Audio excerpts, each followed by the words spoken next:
welcome to We're Not Wizards. My name's Richard. And I'm Stephen. And this is a Repeat Offenders edition. And what a Repeat Offenders edition is, sometimes we'll get people on the show and we have a really good chat with them.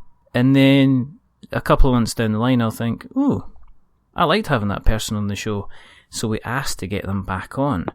So the last time it's Stephen Rhodes. So hello, Stephen. Hello. It's good to have you back on. It's good to be back on. It's been far too long. I was kind of looking at the stats, as I like to do, and I think you were on March. Yes, it almost feels like a lifetime ago. It's like a long time ago, and I was looking at it, but I was like, okay, because I was kind of thinking, well, should I just have a look around and see how long ago it was? But it was 22nd of March. And then you're thinking, well, that's not that long ago. And then somebody says, well, it's almost the 22nd of August, which is a little while ago. But it's good to have you back on, mate. Thank you. It's nice to be back on. It's good to talk all things nerdy. It's always good to talk all things nerdy. Now, for everybody that's joining us for the first time, hello, and thank you for coming along. Have a seat. Get yourself a cup of tea at the refreshments machine. Grab yourself some custard creams. I believe there's some jammy dodgers outside as well for all those who are willing to wait. The reason that we do this is because we don't think there's enough podcasts out there about board games. And no. Definitely not. And the second reason that we do this is because I want to get Stephen back on. So there you go. I don't need to give an excuse. It's our podcast. So, you've been busy. Definitely. Yes. Life-changing busyness? Yeah, some life-changing busyness, some usual endless busyness. There's many flavours of busy, but yes, life-changing. I had the craziest. Yeah, the first week in July was probably the busiest week of my life so far, having got married and turned 30 and relocated my partner to Canada. It was quite the week. That was just 1 week? That was just 1 week. Oh, there was also a stag do as well. So there was a stag do and getting married and turning 30 and relocating my partner to Canada. Did it combine into all one big stag do kind of wedding-y party type thing? Did you manage to actually separate stuff out? Was there enough time to enjoy the stag do, recover from the stag do, and then go straight into the wedding, or was there enough kind of gapishness to do that? I mean, I literally flew back to England, I think, on the Thursday, right? And I had the stag do on the Saturday, and then Monday I got married, and then Wednesday we flew back to Canada, and then Thursday was my 30th birthday.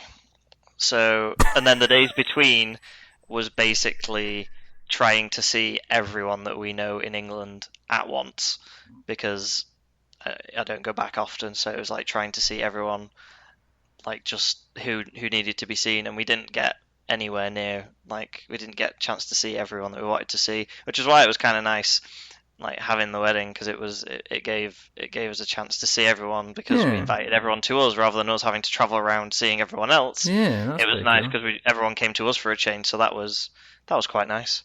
And you would have got a whack of presents at the same time, which is always nice. It's like you're not only coming to see us, you might have to give us some things as well for the privilege of seeing us too, which is always good. Always a good thing. Was it a biggish wedding? Was it a quiet affair? It was pretty small. It was very close, Cool. Friends and family. There was only I think it was 25 people there in total, so it was pretty low key.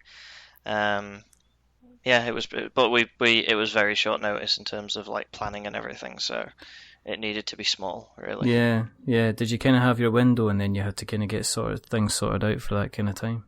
Pretty much, yeah. It was like a military operation, but it went fine, and it was a really good day, and everything went well, and the move over here was fine, and yeah, it was. But it was Considering it was technically a week off work and like a week of holiday, it was the most stressful holiday of my I entire bet you life. it was. I came back to work and I was like, all I have to do is work now. This is great. I just need to use my brain and do creative writing and organise stuff. This is absolutely absolutely fantastic. Yeah. Well, when I take a week off writing, I get really like fidgety as it is. So it was nice to. Sounds ridiculous, but it was nice to come back to work and just get life back to normal after like all the craziness. I crave you 9 to 5. Come back. I know. It's only the creative aspects of my job that I crave. It's not the being in an office and 9 to 5 that that really pulls me in. But last time we spoke, there's a couple of things we obviously want to talk about.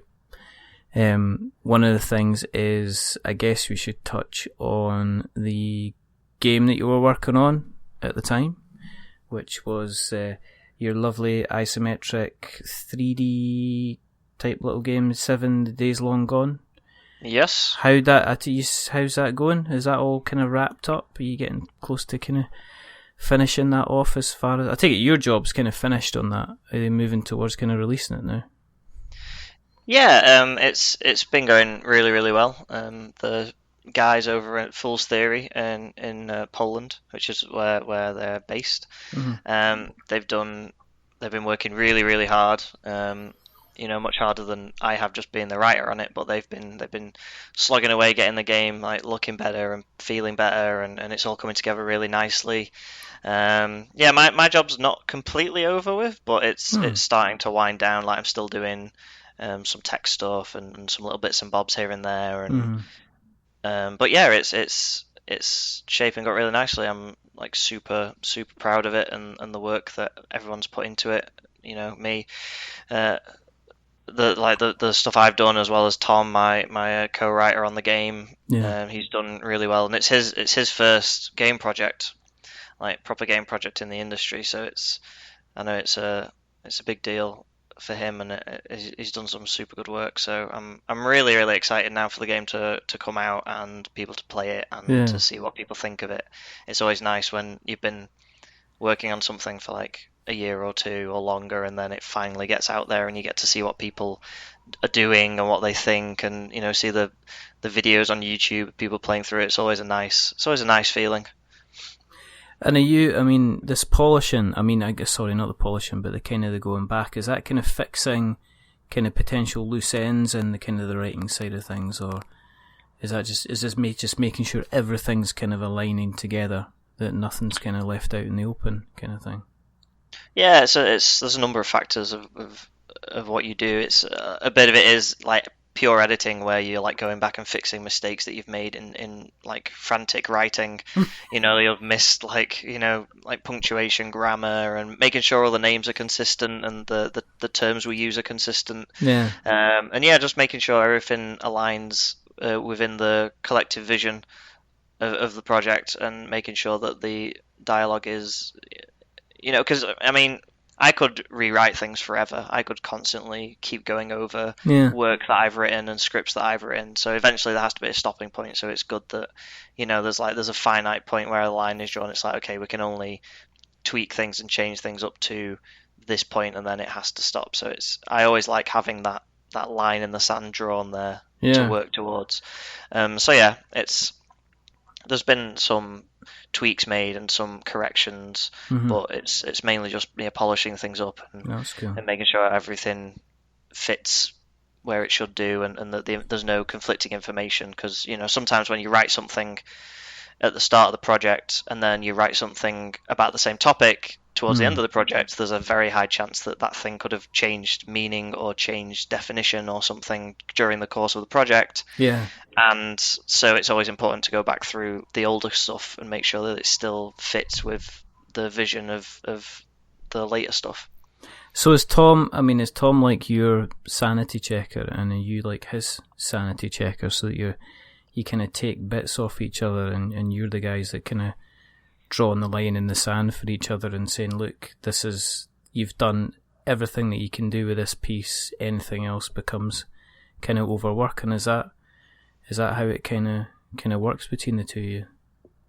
Yeah, I mean, Tom initially, I brought Tom initially onto the project to basically help me out with the amount of writing they need to be doing, because me and Kuba, the creative director, we had the vision for the game like from the very beginning, and it was me and him that was always hashing the ideas out. And I brought Tom on just because I realized that the game was going to need a lot of writing, and I didn't think that I would have time to do it all, which I was right. Yeah.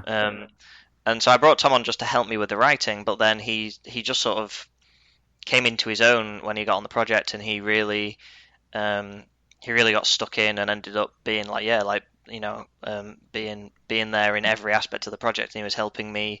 He would look over my scripts and I would look over his, and then we'd give each other's notes, and he would suggest ideas for places where me and Kuba were struggling with something, or he would really contribute in the brainstorm, and he would always bring a really fresh take. Because me and Kuba come from not similar backgrounds, but we both worked at CD Projekt together, so a lot of our working methods derive a lot from what we learned at CDP, whereas Tom didn't have that experience, but that allowed him to bring a completely different perspective to the same content, which I think was really useful. And at the start, when we first started working together, I was giving him a lot of guidance on like how to write games, how to write characters, but like, you know, we're like, I think almost 2 years now down the road of development, and now it's like, you know I don't have to do any of that. I know that if he's doing a piece of work, I know that he'll nail it, and that all I have to do is look at it and do like slight course corrections or make suggestions just to tie it into the overall vision, because the game is so big and the world building is so like vast that it's really hard for any one person to understand all the different moving parts. So that's kind of where we help each other out, is that he'll have like some of the concepts in the game he's come up with, and so when I'm then writing something that relates to them, he helps me by making sure that it fits with what the content's like point was in the grand scheme of things. So it's been very much a like, he supports me, I support him, and then we both align as the writing team to then work with Kuba, who's the creative director, who has his own vision and his own drives, and then, you know, we're like two halves of the same coin, I guess. Oh, that's pretty cool. So do you have a release date then? To avoid putting my own foot in my mouth, not that I'm aware of. No, you're right. Okay. I know that the 7 social media pages posted a teasy post like a week or two ago saying that something was coming soon. I don't know whether that pertains to a release date, but there's something coming. Something's happening. Yeah, I mean, Europe has a really big gaming convention coming up soon at Gamescom. It's in Germany, and I imagine if people pay attention to Gamescom, they might see some kind of 7 announcement or something there, but I don't know what it would be. One of the downsides of living in Canada when the development team is in Poland is that I'm sometimes out of the loop with certain things. You'd probably be having like a 6-hour time difference. Yeah, exactly. Most people will be asleep and finish their day, and they'll forget to. Well, better send Stephen the email to let him know kind of what we're going to be up to. Are you still? Obviously, you mentioned CD kind of Project Red, but are you still at Ubisoft at the moment yourself? Yeah, I'm at Ubisoft in Quebec City. And how's that going at the moment? How's that working? Yeah, it's going really well. I'm really enjoying it there, and the work I'm doing is really, really interesting, and I find it really exciting. Cool. So yeah, it's going well, and I really like living in Quebec as well. I think it's a really nice city. All right. How's the Blood Bowl League? Has it started up again? And how you getting on with it? So you knew this question was coming up. Yeah. So I basically, I had to drop out of it essentially because I was so busy. I didn't have time to play. So I bought all my Blood Bowl, and just and then I got really busy and I was like, I can't play, guys. So I think they've just finished this season, so I'm gonna jump in when they start the new season. I think in September. So I gotta find the bit on the previous show where you're like, I'm really excited about I know. I was so upset. I was really, really upset. I was like, oh god. Oh no, that is just an absolute shame. But so Blood Bowl gone completely. Yeah. Apart from your blushing bride, what else has been taking up your time? Have you had any time to get any cardboard or resiny, plasticky type stuff to the table at all? So I've been doing a little bit of board gaming. Okay. But I have also been very much into the new Warhammer 40,000. That sort of got me all excited again. Let's talk about this and let's talk about it in as much detail as you care to talk about, because nobody else has been on the show recently to talk about 40,000 or Warhammer 40k or whatever they care to call it. And the likelihood is now I'm going to ban anyone else from talking about Warhammer for the next couple of months. So the floor is yours. I mean, I'm intrigued as to know, when you weren't able to play Blood Bowl, what made you decide to go and pick up a copy? Okay, so I didn't really pick up a copy. Okay. I have some mutual friends and business acquaintances who work for GW, who were very kind enough to send me a copy of the Dark Imperium box set when it came out. So Warhammer 40k was sort of thrust upon me very willingly. Don't play the poor man's card with me. Do you know, they sent me this game, I didn't know. Oh my goodness. So I got sent a copy of that. And I mean, I've always been to 40k. Like, the 40k universe is one of my oldest loves. Like, I've been into it since I was a little boy. Like, since I was like 11, I think I first started the hobby. So, like, 20 years, 20 years of playing that game. And I played it a lot during like 3rd and 4th edition, but then I really didn't like the direction they took with the later editions, to the point where I just stopped playing it and switched to other games. Yeah.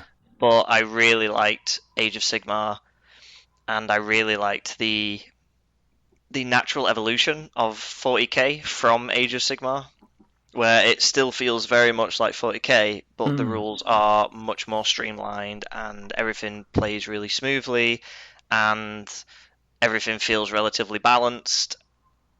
And I like that they've actually started pushing the story forward, because I've always been into the lore and the background of 40k. I've always found it super, super interesting. So it's really cool to see them actually start moving the story forward and actually changing things.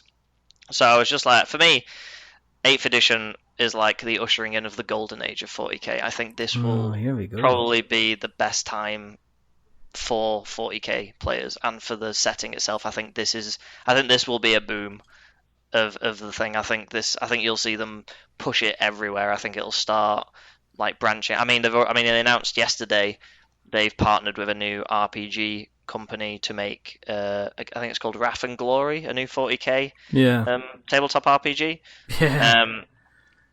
So I can see it getting everywhere now, because I think the game's really good, and I think they've made a lot of decisions that needed to be made that are positive changes to the game and supporting the gaming community, which I think it was lacking for a long time, which were making Games Workshop's competitors seem like better choices. And I think now they've really started to aggressively push back and make because the models are amazing. Like, even like the models have always been good, but the models at the moment are like incredible, and love them or hate them. Yeah. The new Primaris Space Marines, I think, are amazing. I think they look awesome. I think they're like they're the first like true scale Marines, and they look so good on the tabletop. But they're even bigger, aren't they? I mean, they're slightly bigger than your normal size ones. Well, yeah, they're supposedly true scale. This is what they've said. These are supposed to be, like, in terms of the scale of the game, these are meant to be the actual size of what a Space Marine should always have been. Because the Space Marines have always been little, because, like, I don't know how much you've played or touched these models or whatever, but, like, if you put a Space Marine next to, like, a Cadian like Imperial Guardsmen. They're basically the same size, when a Space Marine should probably be twice as big as the Guardsmen.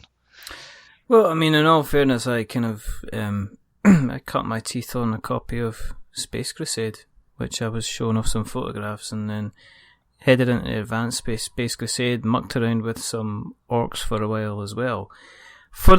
Here's an interesting thing: you will get people that will be aware of Games Workshop, but might not have never ventured into the 40k world because you're kind of approaching wargaming. Let's face it. For those guys out there that are sitting there going, well, why should I get involved in 40k? What's the basics behind it? Let's strip this back a bit, because as we always like to do, we don't always like to assume that people, well, I definitely don't know what I'm talking about, but for people that haven't played 40k, what's the kind of the basics behind it? What do you do? Okay, well, so the setting is what I'd call, I think they call it this as well, I think it's Gothic space fantasy. Yeah. Right, so it's set in the far future, like the 41st millennium, where humanity has spread through the stars and had this huge empire that was awesome, and then now it's besieged on all sides by all sorts of aliens. You've got traitors, and there's this whole huge kerfuffle that's happened. And now there's a bigger kerfuffle that's happening. And basically, the fact you're using open warfare as kerfuffle. Endless warfare. The basic premise is you and your friend, you put down your armies of miniatures, which will have like soldiers, it'll have tanks, it'll have like, mighty heroes, it'll have like robot walker things that are actually like mortally wounded soldiers encased in tombs that are then connected to a mech that then go and fight for you, which, I mean, if that doesn't sell you on the game, I don't know what does. I know. And it's dice, and it's lots, and there's loads of dice. Lots of dice. Buckets and buckets of D6. Buckets of kerfuffle. And you basically paint your awesome miniatures, and you put them on the table, and then you and your friends roll dice and take each other's toys off the table in gloriously hilarious fashion. Using a ruler. Or a tape measure. Or I've seen fancy people using laser pointers as well to kind of measure when things are impacting. And I think that's maybe potentially taking it a bit kind of too. That's very War Machine-y, that, like working out arcs and stuff. Yeah, but that's what I love about 40k now, is that what used to be like a 20-page. Which doesn't sound like a lot, but that's 20 pages of core rules. Like, you need to know and memorize these 20 pages to play the game. They've taken that and turned it into like 4 or something. It's like they've condensed it down so it's really easy to just pick up and play it, and it feels much more cinematic. Like, you've got, Overwatch, you've got and the way that units interact with each other and the way close combat works, and they've made it very, very cinematic on the tabletop, but they've simplified the rules enough where there's less focus on flicking through a book to work out what's happening and more focus on what's going on in the tabletop. And I think that's really important. I think that's, because I've played games like War Machine, which are very, very technical games. They have very, very precise rules. Everything is like explained to the nth degree so that there's no room for wrong interpretation. Because it's very much a tournament game, and it's a very much a tournament gamer's game. It's designed for people to play competitively, so there can't be any room for misinterpretation. Whereas Games Workshop have taken maybe a slightly different approach of, we want you to put your toys on the table and roll dice and play games and have fun, but there's also an additional set of rules that can be added to the base rules as like a module, which makes it, not as competitive or like not as technically complex as like War Machine, but it adds that complexity that would be needed to play it at like a tournament level. And I like that structure. I like that they do this whole 3 ways to play thing, which is the gimmick, which is like there's 3 ways to play the game. You can play it like telling stories, you can play it like competitively, or you can play it where you just put all the toys on the table that you want and you just smash each other to bits. And that it's like they give you all the different ways to play the game. And I think that's really, really cool to see. There's not been, interestingly enough, I've not seen or maybe I've been looking in the wrong places, but I've not seen a massive backlash against it. I've seen a few times when they've moved between editions, people go, right, that's it, I'm selling my entire collection, and people kind of losing the rag because it's one rule kind of too many. But I think they've actually managed to, I think you said this, to actually turn it around almost, and to get people kind of back into the fold. Yeah, I think a lot of it comes from hiring a community team. I think like ever since they hired their community team, and it's like there's this, they even call themselves New Games Workshop as a joke because it's so different to how they've been in the past. And it's like, when models get leaked online, literally 2 hours, 3 hours later, there'll be an official video from Games Workshop saying, here's the model that was leaked so you can see it properly, because we want people, if it's going to leak, we can't stop that. But what we can do is make sure you can see it properly so you can see how good it is. And like hiring playtesters, like bringing in the tournament guys and bringing in the people who run the events and bringing them internally and saying, hey, playtest our new content, tell us what needs to be changed and if it needs tweaking or what's broken, and having that interaction with your community. Because I think for a long time, and this is just me totally speculating, I'm not a business person, nor do I have any successful businesses or know anything about business, but they used to always used to be trying to target the young market and trying to target young people to bring them into the hobby. So everything was tailored about making that like the core experience. Whereas I think now they've kind of realized that actually their bread and butter is like people like me, like 20 to 30-year-old dudes who've got disposable income and no mortgages and kids and stuff. And like actually they're the people who really spend the money. We still need to get the kids in, but they're the people who actually hold the hobby up and support it. And I think switching to a model that embraces that as well has really helped, because now they're running their own tournaments again and supporting third-party tournaments and doing like FAQs and like really quickly. And like they released they've said they're going to release 12 codexes for 40k before this year is done, and they released the rules in July or June, so they've got like 6 months to release 12 codexes. That's 2 a month. They used to do like 2 a year. So it's like their commitment to getting the rules out so people can play with their models faster is like I've never seen them do something like that, and I think that's really cool to see. Like they released 2 last week, like on the same day. Yeah, but they have to kind of keep up, because if they're going to be running this by community, then this happens again and again and again. Is people sitting there ready to write additional rules, write their own stuff for it, and you got to keep on top of that, because especially if you want it to remain in control, especially if you want to kind of remain it kind of pure. I mean, it looks like it's not. I think the only thing that people kind of are a bit thingy about Games Workshop is the price of stuff is always a little bit. People always consider a bit on the pricey side.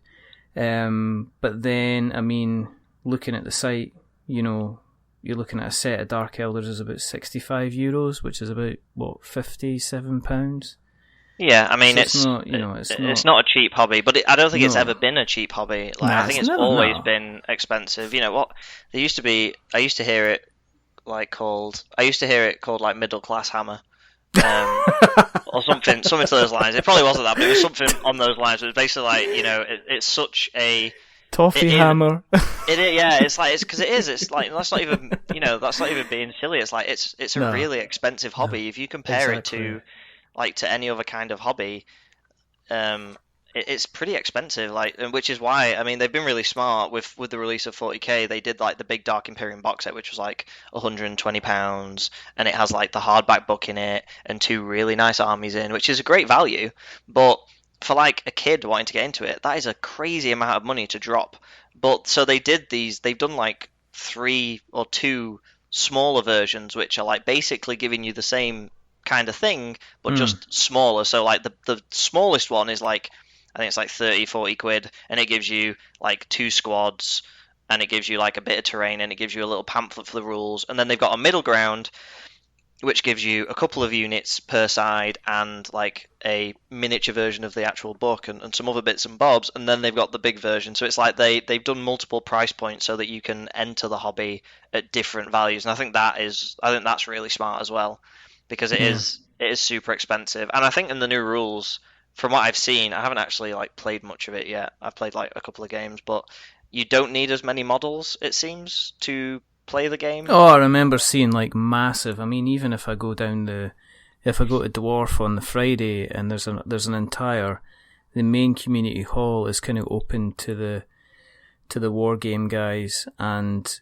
you see them. They're on these two kind of massive, kind of 6 foot by 2.5 foot tables or something like that. They've got two of them together, so it's like a 6 by 5 at least, and they're full of models and sets. And these guys are bringing out these massive storage boxes of models, and it must take them about 15-20 minutes to kind of set them up, and then they're ready to go, and they'll play for the full kind of 2.5-3 hours before they pack them away. So yeah, it's kind of, isn't it? It's that kind of accessibility. I see. It depends. If you're used to, I mean, the models, you can't doubt the sculpts. The sculpts will be amazing. I've no doubt in my mind that if I open up the Dark Imperium box, I'm probably going to spend 2.5 hours just going through the models in detail and just like, they are super, super nice. And like the whole production of that box makes me like, it just oozes quality. Like the box art is so nice. Like the models, they come in their own mini box inside, and it's sealed by like a Purity Seal sticker, and it's just details like that. It's like it's got real love to it, and the fact that you get the hardback rule book in the box, because that book is stunning. Like the artwork in that, I think I didn't even touch the models for the first week. I think I just spent that time just pouring through that book, because it's a beautiful, beautiful book. They've always been really, really good at that, especially if they're tying up the lore stuff as well. You know, that's kind of what when they tie that all together, it does look kind of stunning. What's interesting enough on the flip side of it, I mean, obviously Games Workshop known to be quite expensive. I've seen the Games Workshop argument being used quite recently in the I don't know if you've seen the Tale of Fire and Ice, the Cool Mini or Not Kickstarter for Game of Thrones. I did see that. Yeah. And they're punting it out at $150, and it's hitting stretch goals, but you know. Yeah, I saw that, and I actually, I love Cool Mini and Not, and we need to talk about the others at some point because that game blows my mind. But for me, I was kind of shocked to see them do that, because for me, I feel like miniature companies have a lot of competition now from really good board games where it's a self-contained product, it comes on its own board, it has all the pieces you need, you don't need to buy like terrain, you don't need to buy like a game mat, you don't need, because wargaming, you've got the cost of your models, but you've also got the cost of the game, which is like you've got to have terrain, you've got to have, stuff to play on, you've got to have all the other bits that you need, like a case to store everything, and you need all the paints and everything. Whereas you can get like Zombicide or like the Dark Souls board game or the others, and you get everything. And then you might want to paint the models, but you don't have to. No. And so to see Cool Mini or Not produce a miniatures game, which I watched the videos of people playing it, and while the game looks kind of fun, it uses movement trays, and I was like, this feels like a step backwards to me as a war gamer. I was like, this is, while I miss my movement trays of like 6th and 7th edition of Warhammer, this feels like going back in time a little bit. But they gotta try it. I mean, I think as a company, you've got to kind of expand into different places, and I think that I don't know. I think it's a difficult one, because one of the first things, I think I've said this already in a previous episode, and I've said this online, that $150 is just, I can't, there's no currency conversion in the world that brings that back, except obviously if I was looking at Dark Imperium, and then if I was comparing them side by side, then there would be a point of comparison, and then maybe Cool Mini or Not comes out on top, because what I'm looking at is that when you look at the campaign now that it's not, you know what I mean? It's like, and I've heard people go, no, this is not very good for Cool Mini or Not, but it's still 1.3 million, which is, let's face it, is probably 1.2 million more than a lot of maybe kind of Kickstarters out there, and they have got a lot of script. They have opened up a lot of stretch goals. But I did notice that it wasn't very much because, Yeah. their last one, I backed Zombicide Green Horde because Yeah. I've missed every other Zombicide one, and every time I see someone who I know and they show me all the Kickstarter stuff, I'm like, God damn it, I should have done that. So this time I was like, because I got Dark Imperium for free, because that Kickstarter was the same month, I was like, oh, I've got this for free, so now I can spend that money on getting Green Horde. So I backed it because I was like, I've got to do one.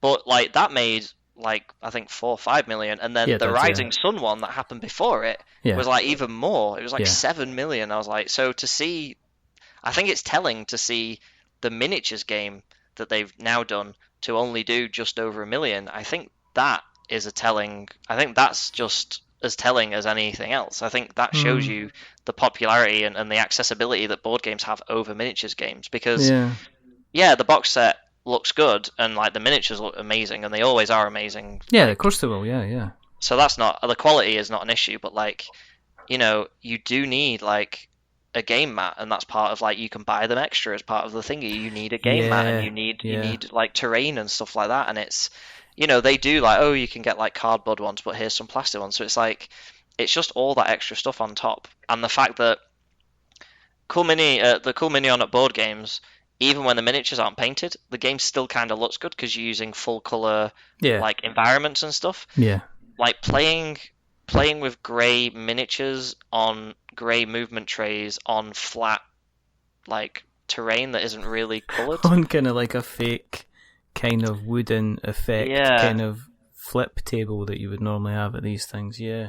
There's a lot of time investment that goes into being a miniatures gamer, and it's probably why I'll never get fully back into it anymore. Like, it's the same with MMO gaming. Like, I keep trying to play like an MMO every so often. Like, my current one is Albion Online, and I play it, and then I'm like, do you know what? I just don't have time to maintain the level of play I need to enjoy this at the level I want to. And miniature games are very similar. It's like, yeah, I've got an Age of Sigmar army. Yes, I've got Dark Imperium, and I've bought some other Primaris stuff. But it's like, I just like painting the minis. But when I have time to play nowadays, apart from the odd tournament I'll go to, I generally prefer to just get out a board game and play that, because it's a lot faster, it's a lot less time intensive. So, but is it maybe also something to do with the fact that I can't claim to have seen many miniature games on Kickstarter. I've seen a few, and to be honest, I think the guys that try to think, Spartan Games maybe. I think Spartan Games have done a few. I think Mantic might have done 1 or 2. They've done Kings. They did Kings of War, which I think was their kind of, hack slash stab at kind of like the miniatures kind of scene. But they've always stuck around their dungeon crawlers. I mean, they've done Dungeon Saga, they've done Star Saga. They've kind of kept Kings of War going on in the background, but it's not like you see. I've often seen people making miniatures for use in games. I've seen people release dwarf sculpts. I've seen people release ogre sculpts and things like that for use in kind of miniature games. It's a bold move by Cool Mini or not. We'll see. I think so.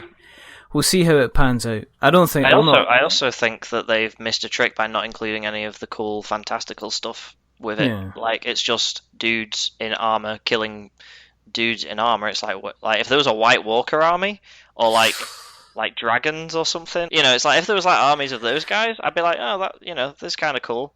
Yeah, and I'm sure they're coming. Yeah, that's what I'm going to wonder. Is there was there currently a £2.5 million or £4.5 million stretch goal that was White Walker armies, or are they going to be playing the Games Workshop game, and are they going to be releasing it out as a separate entity later on? It seems to be the case, because they're clearly doing multiple factions, and like Cool Mini or not have now got their own development studio, right? So they are actually they're not only like a miniature producer and like a Kickstarter company, they have their own development team, so they're designing.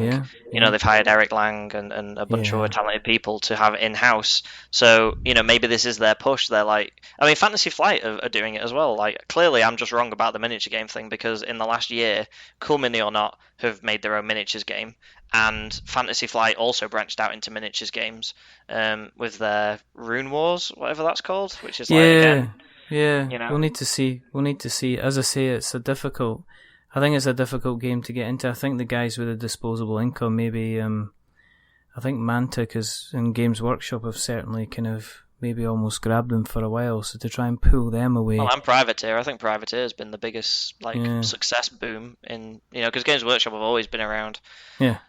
And I think Privateer owes a lot of their success to the sort of dark times of Games Workshop when they were just shedding customers left, right, and centre.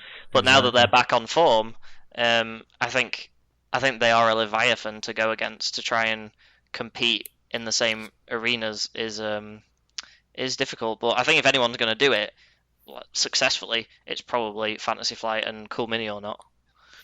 Yeah, and we'll see also what Games Workshop do with the IPs that they've got recently released from Fantasy Flight as well. What's going to happen with that? Are we going to start seeing maybe a bit of a Games Workshop selling their IPs to publishers to get, to get the games back out there? I've heard Talisman potentially being reprinted. I think they might do that in-house though. Yeah. So we might be seeing potentially Games Workshop saying, well, let's maybe do some board games. Well, they found a home for the 40k, because obviously Fantasy Flight had the 40k RPG, which I was so upset to see go, because I really like that game. Yeah. But, they found a home for that, and I'm sure it's only a matter of time until the fantasy equivalent also finds a home somewhere else. And yeah, I think they'll find new homes for their IPs. There's plenty of companies out there who would scream at the chance to work with those IPs, because it's such a recognised brand now. And obviously, if Games Workshop are looking potentially for any kind of writers for, future scenarios, is there anyone you can think of that they might want to maybe get in contact with? Maybe yourself, maybe? Oh, I am absolutely available. They're well aware of this, though. My contacts at that place, I hound them all the time, just like, hey, if you need. If the thing needs writers, where I am. This is your 2:00 reminder that I am able to write up scenarios. I'll speak to you again in 3 hours. Yep. That's it. In fact, that's why I'm excited to go to Gen Con this week, because my friends who work at GW are going over there for Gen Con, so I get to meet up with those guys and chew their ear off again about, oh, hey, so these RPGs you've got coming out. Sure would like to write on one of those. Wink, wink, nudge, nudge. Nudge, nudge, wink, wink. Shall we go for a coffee and a signature contract? Did I say signature contract? I meant sandwich. Yeah. Yes. Do you want me to take that scenario from? I mean shoes. I mean your jacket. But I mean, you've been doing your Open Legends thing, so I mean you're already doing it. So what's happening with this? Because you're going to. We said off cast in the green room, and we made the mistake of having about 20-minute conversation before we started recording.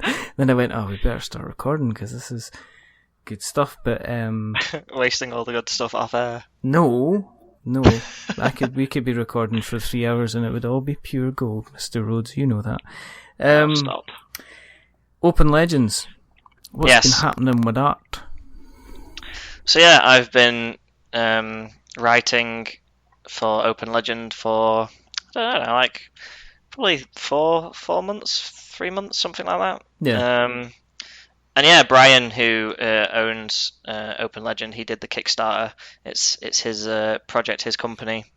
Seventh Sphere is the company. Open Legend is the system, and I've been helping out on Amoria's Dawn, which is the first campaign setting. Because the beautiful thing about Open Legend as a system is it can be applied to any setting and any kind of game you want to run. Mm-hmm. It's really, really flexible. It focuses on narrative play and adaptation and player interpretation than it does focusing on a strict rule set. So it can be applied to any kind of setting you want: fantasy, sci-fi, steampunk, horror, anything. So the goal is we've been writing Amoria's Dawn, which is the first setting, which is kind of a sci-fi, fantasy-esque world. It's got like some steampunky elements. It has lots of interesting things, but it's sort of Brian's love child. He concepted the whole thing, and I was brought on as a writer to help him like see that vision through. And he's got Ryan, who is his lead writer, who I sort of work with, and we've been sort of finishing that off and working on the stretch goals for the Kickstarter, which is 2 other like smaller campaign settings. So we've been working on that, but we've kind of stopped right now because we're all going to Gen Con to run demo games that people could sign up for ahead of time. Yeah. So each day we're each running a demo game of one of the adventures that's currently being done. So we've got A Star Once Fallen, which is a sort of fantasy one-shot adventure which you can download for free, which is like an introduction adventure to the setting and to the system. Uh-huh. And we have a few other settings that we're going to run that aren't published yet, but that we're running for the first time at Gen Con. So there's one that's like a Western, that's like a train robbery type situation, and there's a sci-fi one. So there's a few different games, and we're running different ones each day for people to experience the system, and just to first it's to meet each other because we all live all over the place. Yeah. So it's the first time we're all going to get together and hang out, and it's also to show the game off and to meet players and to meet fans of the game and talk to them and sort of give out swag and just to meet everyone and get people excited about the game. Is it going to be weird potentially if you're running? Are you going to be running stuff that you've written then? Is that how it's going to work? Or are you just going to run kind of any of the scenarios? No, we picked what we were running a while back, and then I didn't write any of the one shots that we're running. So I've just sort of taken them, read them, done some practice games with them. Just so that I'm ready, but I'm very familiar with the system and the larger setting, so it's more just about getting players on at tables and rolling dice and getting involved. So you're going to be are you going to be putting on voices? I haven't decided yet because so A Star Once Fallen like takes place on this like tropical island in the middle of nowhere, and it's got like there's a race of like lizard people on it, and there's like tribal. There's like a race of tribal humans who are there as well. It's like like there's some like different voices. Are you tempted? I'm tempted, but then I think I'm also doing one game every day. It's like 4 hours a day for 4 days straight. It's like I don't know if it's more sensible to not do voices and hopefully like save my vocal cords from additional strain. But I mean, I'll once I'm there. I can just imagine you doing this. Voices. I can imagine you just do a lizard voice then on the spot. Do a lizard No, I'm not. voice. I can't do it out of context of the setting. Out of context of the setting. You're putting me on the spot. How mean? That's not mean. It was just Oh, for goodness sake! It's like in the moment. What would it doesn't matter. It's fine. I have to save it for my players, otherwise they'll know what's coming. I have to save it for me. It's an anticipation thing. Leave me alone. I'm ready for my close-up, Mr. DeMiro. I know, I'm such a diva. I have to prepare. Exactly. Breathe in. Oh my goodness. Well, there you go. You heard it first here. Stephen does not do the actings in front of just anybody. So don't take that as a slight, dear listener. I don't perform on demand. It doesn't perform. I'm not your monkey. Apparently he's not our lizard man either. So there you go. Oh yeah, if you said monkey, I mean that would have been a different story. But you said lizard man, so. Well, what was the other one then? No, it's too late now. Oh, for goodness sake, this is just a disaster. It's too late. Move on. No, it's fine. It's fine. With your one of the things you did mention off cast is you did mention with your wife coming over to stay with you and introducing her to some board games. So, what kind of stuff have you been? What kind of stuff you've been doing? What kind of stuff you've been getting involved in, playing, introducing her to? Was she a big board gamer before you kind of got married, or was it just something, is this kind of like a new hobby for the both of you to kind of get involved in? It's something she didn't do a whole lot of before she met me, really. Mm-hmm. And I exposed her to all sorts of nerdiness, like miniature painting. Like she paints more of my miniatures than I do now because she Really? likes it so much. Yeah, but board games it was actually I find board games a really good like social icebreaker. Mm-hmm. Um, so I remember when she met um, my mum for the first time, my mum and my sister, we went to the board game cafe in Nottingham where we used to live, and we spent the day there playing games because I think it's a really good way for people to get to know each other, and I thought it diffused the sort of tension a lot. Yeah. And it's just we had a great time, and we made like some really nice memories, and it it's just a way to get people together. And so we started board gaming just a little bit, and then if I had friends round, we'd board game, and she wouldn't take part, but she'd see it happening. And then Yeah. when we moved here, or when she moved here rather, because I was already here, it's like, well, we'll go to the shop and see if there are board games you like to play. So we started off with like simpler games that like, had more basic mechanics that were aimed at maybe a less intense audience, like less Yeah. complicated one. So like we played games like Kings of Tokyo, we played Good. Machikoro, we played Yeah. what's the panda one called? Tokanaido? Yes. Tokanaido, yeah. Tokaido, yeah. Takedo, Yeah, yeah, Takedo, yeah, yeah. yeah. We played that. We played like Resistance and Coup and games like that were very low impact rules wise, but were still engaging and fun. And then Mm-hmm. from there, she would find what kind of mechanics she liked.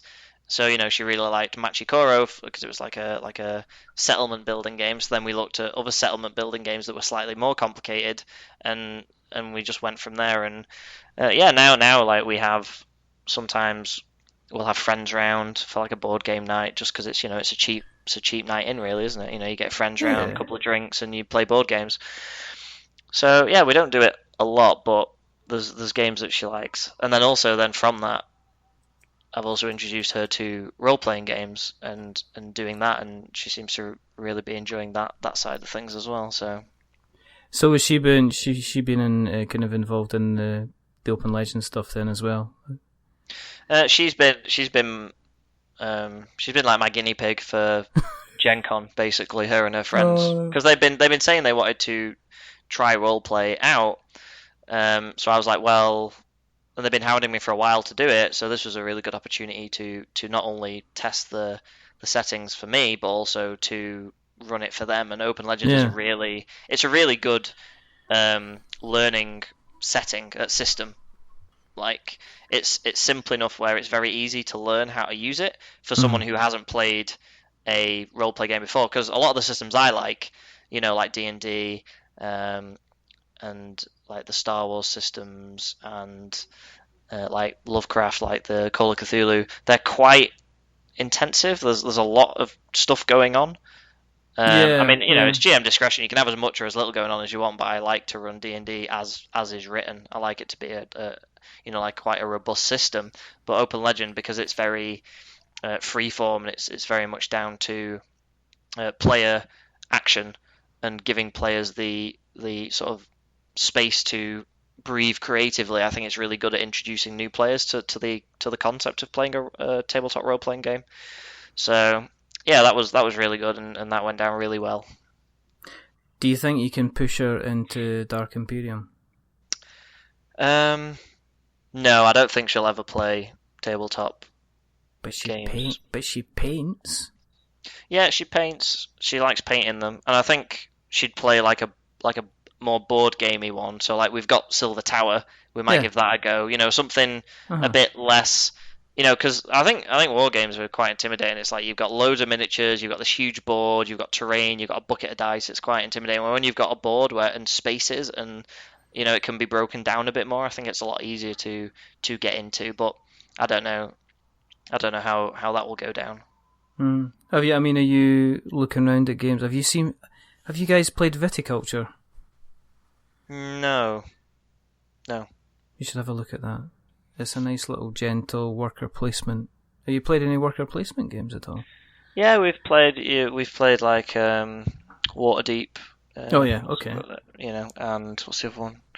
We played like Carcassonne. I don't know if you count Carcassonne as much as a worker placement, but it's a nice little introduction to other ones. No, I'm kind of waving the Viticulture banner at the moment. I have no idea why, but it's just I've been kind of dipping into it when I can because it's got some really nice kind of single player rules, but it's a very kind of gentle kind of worker placement game. It's kind of so it's kind of good fun. I of course have been mad daft about Star Realms at the moment, and I'm just I don't know if you played that at all. Do you know what? I've always seen it. I've never dabbled in it, but I know some people who are obsessed with it. It's very Moorish. Is it really? It's ridiculously Moorish because Colin was kind of like on it. He used to be at the club and we'd finish playing a game and he'd like, oh well, what can we do now? We've got like 20 minutes, and I was like, do you want to play Star Realms? I was like, no, it's okay. And then I played it once, and it is just, you just need the base deck. You get a whole pile of expansions and everything like that, and they've got a Kickstarter at the moment, which is, almost, I think it's almost just finished or pretty much close to finishing, but it is very, very easy to pick up and play, but at the same time, it's so involved. If you've not played it before, then I would suggest getting the app on Android, because it's very simple. You get a hand of cards. It's a deck builder. You get a hand of cards. You play your cards. It allows you to buy more ships. You put the ships you buy in your discard pile. Once you get through your hand of 10 cards, you shuffle all the cards that you've got, and that adds the cards that you've bought into your hand. You draw 5 cards. You get to match cards together. If you match cards of the same, kind of group. There's 4 different. There's 4 different colours. So there's 4 different kind of enemy types or whatever. You match them together. They double up their power. They introduce new kind of different tactics and attacks, and it's just, yes. If you'd said to me like six weeks ago, what do you think of Star Realms? I would have went, well, I know it's a card game.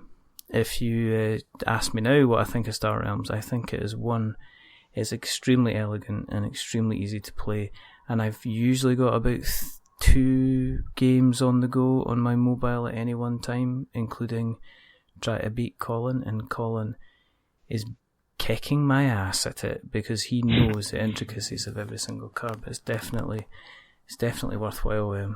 It's definitely worthwhile So I fun. don't have any like Android devices as such. Is it on anything else? I think it's on. No, you can get it on Apple as well. I think it's on both. Yeah. I might check it out. Yeah.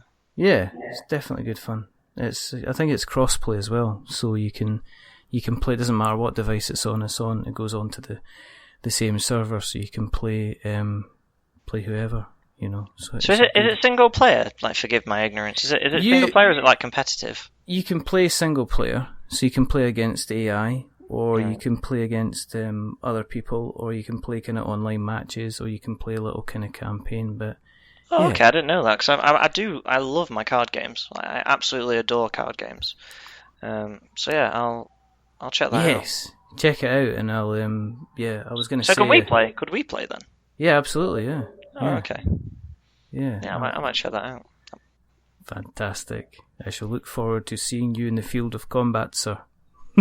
Yeah, I do love myself a good card game. Like, I'm super excited for the new Legend of the Five Rings game. Yes. Because not only do I adore Fantasy Flight card games, but I also really like Legend of the Five Rings, so I'm excited to see what they do with it and how good it is. I'm gonna going towards a lot of. I'm still playing Ashes, Rise of the Phoenix Born, Still play that where I can. I've taught my son how to play Star Realms, so we've been playing that. When we're not playing that, we're playing Mechs vs. Minions, which is Riot Games' little darling, which we love lots and lots. But yeah. So I saw the Phoenix game thing, and then it just disappeared. I don't see it in any shops anymore. It's the biggest... I think the worst thing that ever happened to Rise of the Phoenixborn was the distribution was a bit messed up from the beginning, because it kind of came out and then everybody was waiting for expansions, and the expansions just took months and months to get out to everywhere. So it was, you start off with like a decent number of decks, and I always champion it because I think it's a fantastic game, and it is kind of easy to pick up the expansions, but yeah, it seems to come in and then kind of disappear, and you'll occasionally get it in kind of like second-hand sales, but usually it's one of these games that if it comes up in like a second-hand Facebook group, then it just disappears. It just like people will go, yep, I'll take that, because it's, I'm pretty sure you can get it in the normal places, but yeah, it's a shame because it's fantastic looking, it's stunning art, and the gameplay is fantastic, and I can't say I've never enjoyed a game or felt that I was utterly routed in a card game, because all the different characters have so many different kind of qualities and abilities to them, and it's the usual forcing opponents to discard cards or building up a really strong defense or having an excellent attack. It's just, yeah, it's I love it. Obviously other card games are available, terms and conditions on request, but it's all, no, it's certainly good. Is there anything out there that you're kind of looking forward to getting your hands on? Ooh, that's coming up. Well, I'll probably buy. I'm looking forward to getting the Starfinder RPG, because it's debuting at Gen Con, so I'm going to buy that because I want to run me some Pathfinder in space. Right, okay. So I'm excited for that, because I've been keeping my eye on that for a while, and I didn't realise it was out at Gen Con. So now I know that I'm gonna snap that up and write myself a campaign for that. Other than that, I don't know. I'm just going with I've got a Gen Con budget. I'm just going to spend it all on things that take my fancy. In terms of board games, I'm really looking forward, even though it's really far away, to getting a Zombicide Green Horde, because I've always wanted to back a Zombicide and never did, and now I've done it. I just want it. I want it in my house because it looks super fun, and I think the models look amazing. What else? And you still playing a lot? Are you still playing a lot of the others then? No, so the others, yeah, I really wish I owned that.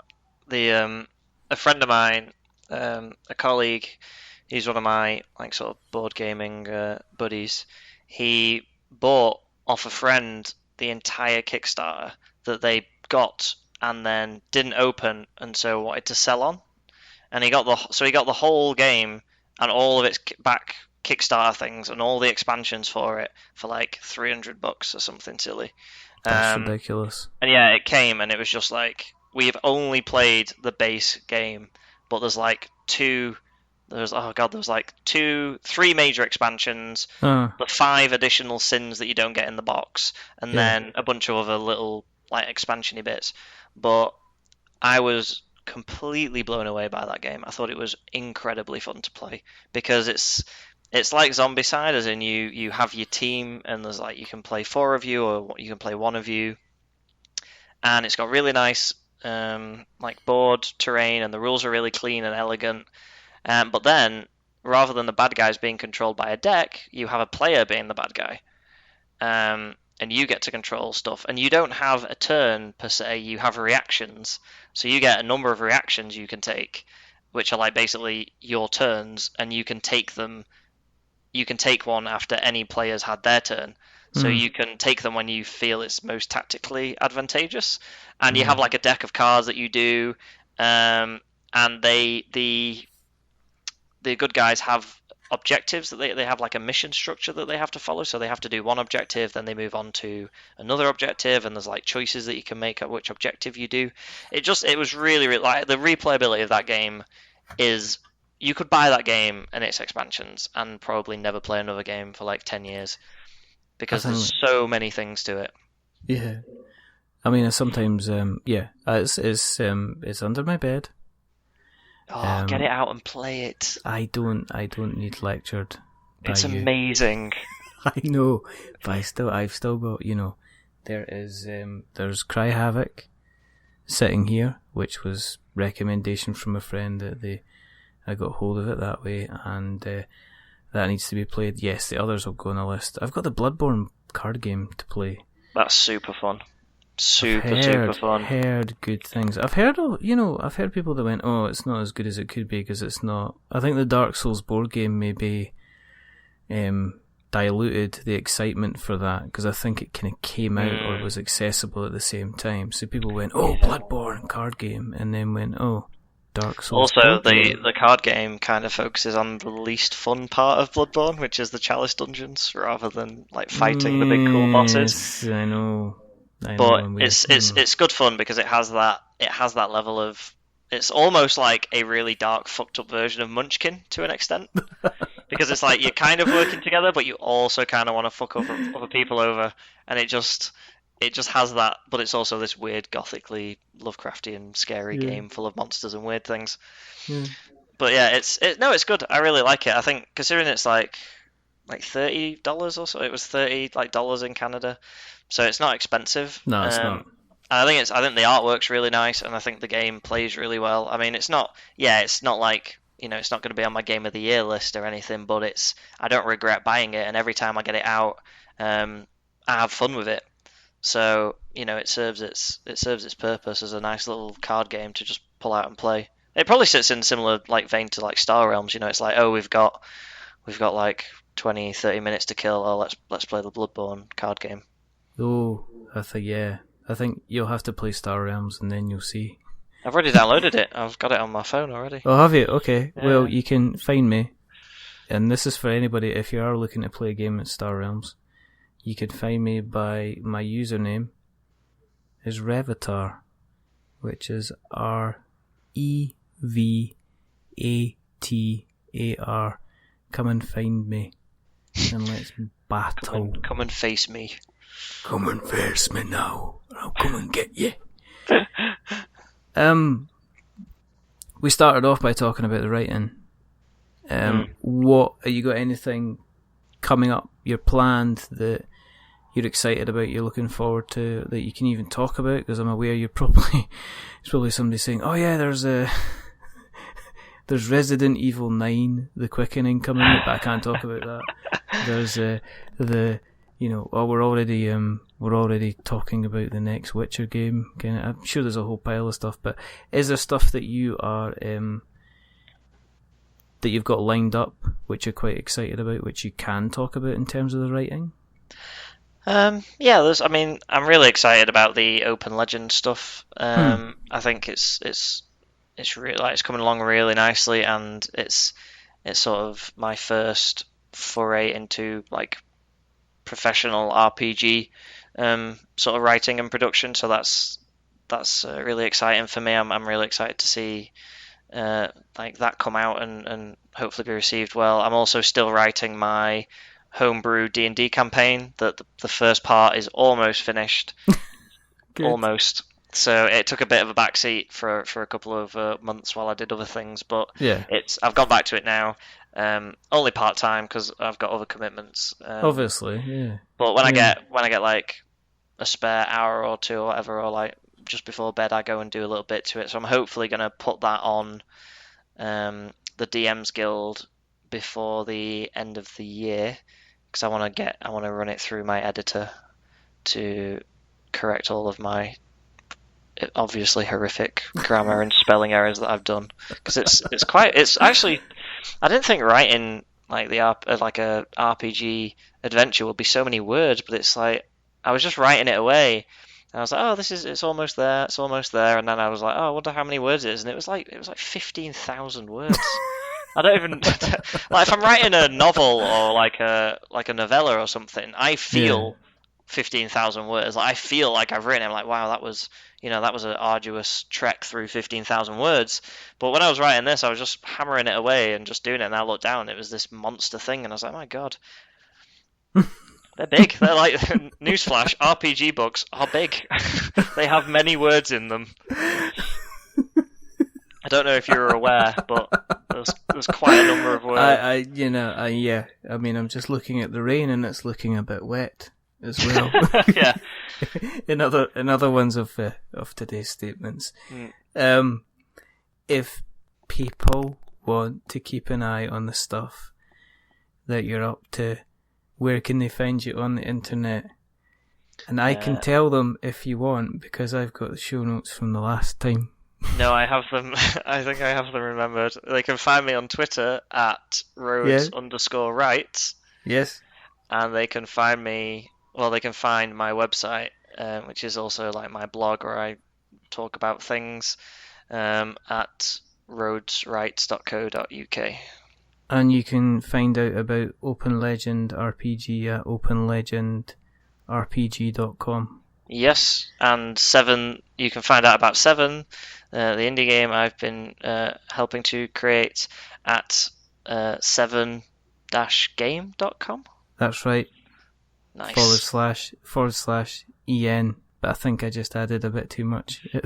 No, yeah, because I think it defaults to Polish probably. Ah, there you go. So that's the English version of the site. Otherwise, unless you want to practice your Polish, then if you just go to the site, directly. I will make a promise to you, Mr. Stephen Rhodes, who writes, that I will make sure that before you are back on the show for your 3rd episode, because it is going to happen, that I will make sure that the others gets whisked out from under the bed and gets played. Yes, please do, and I will promise that you will have beaten me thoroughly at Star Realms also before said episode. We'll see. We shall see. This has been a lot of fun. It's always good to speak to you. We do always have a good laugh. We always do. It was just a good chat, and people just have to listen, and I hope they've had fun accept as well. our awful opinions about everything. Well, it's two white guys giving their opinions. You know what I mean? This is a podcast. This is what you came for. It's true. This is what the internet needs now more than ever. Is two white people talking about things with their opinions in an authoritative tone. This is what we need. This is what the world needs. Not at all. If you want to keep up with what we're up to, and thank you for everybody that does. I'm very, very kind of grateful and slightly humbled at the moment by the number of people that have decided to tune in. You can see us on, and that sounded patronising. It wasn't meant to be. It was meant to be nice and kind. There was sincerity there. I felt it. It's like if someone's taken the time out to listen to us literally talk shit for like an hour, I think they deserve a thank you. At least a custard cream and a cup of tea. And a custard cream. Everyone deserves a cup of tea. Everybody, there's custard creams in the foyer, as I said, and I think the Jammy Dodgers have now gone. A little segue. We ran out of Yorkshire Tea here in Canada. Not the country entirely, because that would be a mass hysteric panic of me only. But we ran out of our supply, so we had to get friends and relatives back in Blighty to send us emergency tea shipments because we were drinking not Yorkshire Tea, and it was the worst. I think what we'll do is we'll tweet Yorkshire Tea. Yeah. And see, make sure that when Stephen writes, he writes with a good cup of brew. That's true. They can sponsor me. They can sponsor me any day. Yorkshire Tea, if you're listening, you can sponsor me till the end of time, and I will be totally okay with that. Well, they do listen. Do they? Yeah, they do. Of course they listen. They like you to think that somebody, when they're playing a board game, is sitting down with a nice cup of char, and a biscuit, and all this type of stuff. That's incredible. I'm gonna think. That's what I'm gonna hope for. That's what dreams are made of. We'll make it happen. Yeah. We'll make sure we'll tweet them out when the episode goes out and see what they say. They're always up for a sport. They did like a Dark Souls tea thing, which is always. Oh, I saw that. Good. It was amazing. That's some social. That's the kind of that's a good social That's media. That's true, actually. I never campaign thought about that, people but do, they do seem pretty aware of on. the sort of board gaming zeitgeist, I guess. Pretty switched on. It's always worth. You never know. We could end up with somebody from Yorkshire Tea on, and I could be ending up getting tanned up to my tiny little mind. Wow, that would be amazing. Maybe the head of marketing for Yorkshire Tea is like a massive nerd or something. Can you imagine that if they were just like, we're board game daft here and we just want to come on your show and you're sorted out for tea forever.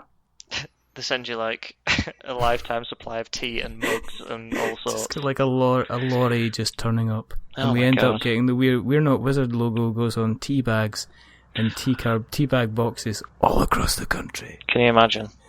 That's incredible. That's the dream, Stephen. That's the dream. But if you want to keep an eye on where the dream's going, I know.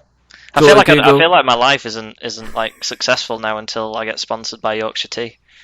Like all my achievements amount to nothing unless Yorkshire Tea are aware of them. We're going to have to make this happen. We're going to have an entire. Remember, any other tea is just not going to do. Other tea is available though. Terms and conditions on request, as we always say. If you want to keep an eye on what we're doing, go to Google, type in We're Not Wizards. We're on Twitter, We're Not Wizards. We're on Facebook, We're Not Wizards. We're on YouTube, We're Not Wizards Tabletop, but you'll find us one way or another. We're on Stitcher and Speaker and Acast and Apple Podcasts as well. We're on Redbubble if you want to buy a t-shirt. Some people have, some people haven't, but it's all fantastic. If you do like what you've heard tonight and you want to support the show, go onto iTunes and leave us a review. And subscribe. But if you leave us a review, make sure you don't give us a 10, because that'll make us big-headed. But don't leave us a 1, because that'll make us cry. Leave us something in the middle, like a 5. I love the way you're pleading for mediocrity. Because it's average. It's average, and we are very average. But someone who's not been average today is the rather wonderful, very multi-talented Mr. Stephen Rhodes. Oh, come on. I am like the cardboard definition of average. The soon-to-be sponsored by Yorkshire Tea. Yes. Mr. Then I will not be average. Then I will be the master of my own destiny. I wonder if you could then get McVitie's to jump in as well, kind of play them off each other. That would be... No, they can both sponsor me. You can't have tea. Well, once I get the tea, then it's phase 2. If you can't have a Yorkshire Tea without a good biscuit, McVitie's, get on this. Send me all the hobnobs. Yeah, that's hobnobs. It has to be hobnobs, nothing I'm else. partial to a bourbon as well. I do like a good bourbon. I've seen the graffiti about that, but I didn't want to say anything. But there's only 2 things left to do, and the first thing is to remember that we are many things, but we're not wizards. Are we wizards, Stephen? No, not last time I checked. We're not Definitely wizards. Definitely not. If any wizard hunters are listening, we're definitely not I'm wizards. Definitely not. There's been rumours put about that I possibly was formerly a wizard, but that's just lies. False, filthy lies, rumours. Fake. No, I'm not gonna Fake news. Fake news. I'm very, very happy not to be a wizard. And the second thing is to say goodbye, and so it's a goodbye from the one and only Mr. Mr. Stephen Dunk Your Hobnobs Rhodes. Say goodbye, Stephen. Goodbye. Thank you so much for having me, and thank you everyone for listening. And it's a goodbye from me. Remember, stay safe, roll 6s. Check out Open Legends. Look out for the 7 video game that's coming out, which potentially there could be an announcement just around the corner. Keep an eye out on other things that Stephen does by going onto his Rhodes Writes website, because he's a friendly guy, he's a lovely guy, he's a freshly married guy, so any love, help and happiness you can show him is always greatly appreciated. But until the next time, goodbye. Say goodbye, Stephen. Goodbye, Stephen. Bye for now. Goodbye.